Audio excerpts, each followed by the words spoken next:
গতকাল ২২ অগস্ট রোজ শনিবার ওয়ারিজোনের DC police commissioner সহ অন্যান্য কর্মকর্তা এবং ৩ থানা ওসির সাথে বৈঠক করেন ঢাকা ৫ আসন সংসদ সদস্য মোহাম্মদ কামাল হোসেন। তিনি অভিযোগ করেন, যাত্রাবাড়ি আড়তসহ বিভিন্ন জায়গায় অবৈধভাবে চাঁদা আদায় করা হয় এবং আব্দুর রহিম নামটা উল্লেখ করলেন। পরে সন্ধান পাওয়া যায়, আব্দুর রহিম ঢাকা দক্ষিণ সিটি কর্পোরেশন থেকে ২০ জানুয়ারি ২০২৬ তারিখ ১ বছরের জন্য ইজারা নেন এবং সে সিটি কর্পোরেশনের কাগজপত্র দেখান।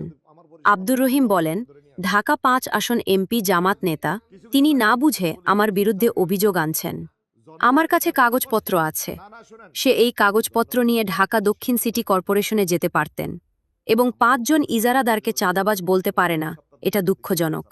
আব্দুর রহিম বলেন, এমপি সাহেব যদি মিথ্যা অভিযোগ বন্ধ না করেন তবে মানহানির মামলা করতে বাধ্য হব।